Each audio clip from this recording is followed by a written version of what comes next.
বন্ধুরা আসসালামু আলাইকুম। আমি ছাদে আসছি বিকেলবেলা ছাদের সৌন্দর্য উপভোগ করতে এবং শীতের বিকেলবেলা একটু রোদের তাপ উষ্ণতাপ এনজয় করার জন্য। সাথে আমার ওয়াইফ বসছেন, আমাকে এসে ভুলে গেছে, সে তা একজন মুরব্বীকে পাইছে, মুরব্বীকে নিয়ে গল্প করতেছে। তো এই ফাঁকে একটি গাড়ি দেখতে পাচ্ছেন যেটার নাম হলো অনেকে বাংলাদেশে চিনে হচ্ছে ভ্যাকো নামে। আসলে এটার নাম হচ্ছে স্কাভেল্ডার, যেটা আমরা প্রবাসে থাকা অবস্থায় সিঙ্গাপুরে এটাকে আমরা কাছের থেকে দেখছি বা এটার ভিতরে ওঠার সুযোগ পেয়েছি বা এটাতে আমি এটা ড্রাইভও করতে পারি। তো এটা সাধারণত আমি 3টি কোম্পানি দেখছি। এখানে দেখেন, একটা হচ্ছিল ক্যাট, এটা হচ্ছিল ক্যাট কোম্পানি, লেখা আছে ক্যাট, CAT ক্যাট। আর একটা কোম্পানি হয় সেটা মাকিতা, এটাও একটা জাপানি কোম্পানি মাকিতা।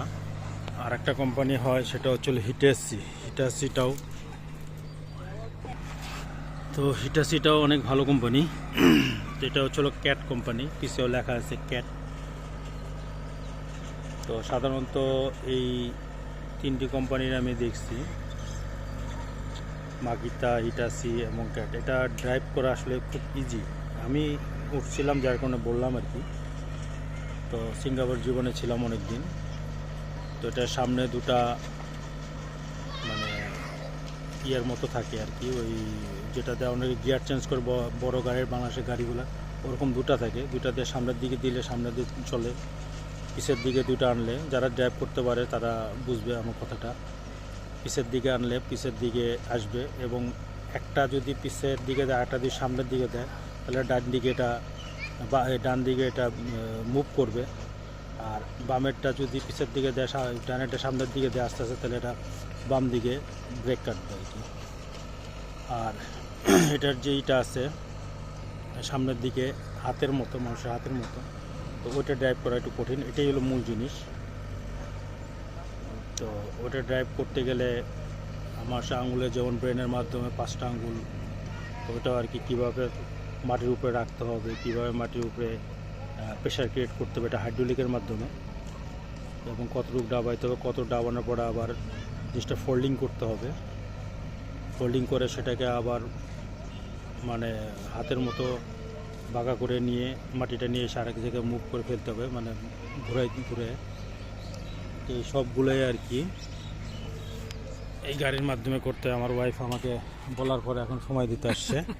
উনি আসার পরে মুরব্বির সাথে বসে পড়ছে, আমাকে সময় দিল না, অথচ নিয়ে আসছে। আমি ওকে নিয়ে আসার পরে আমার স্ত্রীটা, ওয়াইফটা অসুস্থ আর কি, গেল কই উনি নামাজ পড়তে গেছে। ও এই জন্য দেখছো তোমার জামাই যে কত প্ল্যান করে আগায়, এটা বুঝো। আমি নামাজটা পড়াই নিয়েছি, নামাজটা পড়াই নিয়েছি, তার মানে কি বুঝছো? তাইলে তোমরা আসর, হ্যাঁ আমার ওয়াইফও বলতেছে কত সুন্দর বাচ্চারা খেলতেছে। খেলতে পারে না, ওর বান্ধবী টান্ধবী পায় না, তুমি তোরা ঘরে আটকে রাখছো। ওই দেখো অনেক দূরে ওই মাঠে খেজুর গাছ যেখানে তুমি রস আনছিলা, ওখানেও খেলা করতেছে। হ্যাঁ ওখানে খেলা করতেছে। তো আসলে পরিবেশ বিকালটা খুব ভালো লাগে। আমরা বিকেলবেলা ঘুরতে উঠছি ছাদের ভিতরে। আমার ওয়াইফ শুধু আমাকে থুয়ে না আরেকজনের সাথে গল্প করে শুরু করে দিচ্ছে। ভাগ্য ভালো ওনার নামাজের টাইম হয়েছে দেখে আসলে আমার কাছে খুব ভালো লাগে সবার মুরব্বী। মেয়েকে নিয়ে আসলাম আর ওয়াইফকে নিয়ে আসলাম যে একটু হাঁটাহাঁটা করি। আমি তো আমার মেয়ের বান্ধবীরে ভাগে পাইলাম না, তাহলে তো ওর সাথে গল্প করতাম এতক্ষণ। দেশি গরুগুলো আসলে ভালো, ওই যে ওরা খেলতেছে দেখো, এই যে অনেক মজা করে ওরা খেলতেছে। আমারটা কই দেখি,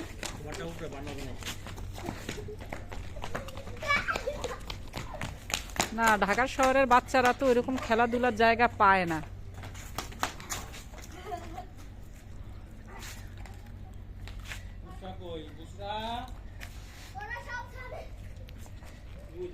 কই কই দেখছো কি পাজির পাজি, ওই যে ওই যে ওই যে আরেকটা সিঁড়ি দিয়ে নামতেছে। আমার মেয়ের বান্ধবী মেয়ের থেকে বড়, ওর গ্রোথ অনেক, মানে তাড়াতাড়ি বড় হয়ে গেছে আর কি। সেইটা না, যেসব বাচ্চারা আল্লাহ রহমত খাওয়া দাওয়া ঠিক থাকে ওদের। হ্যাঁ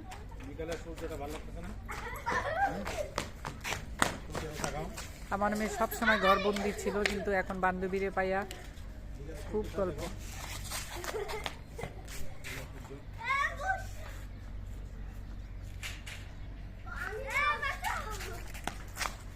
দুই বান্ধবী কি করতেছো?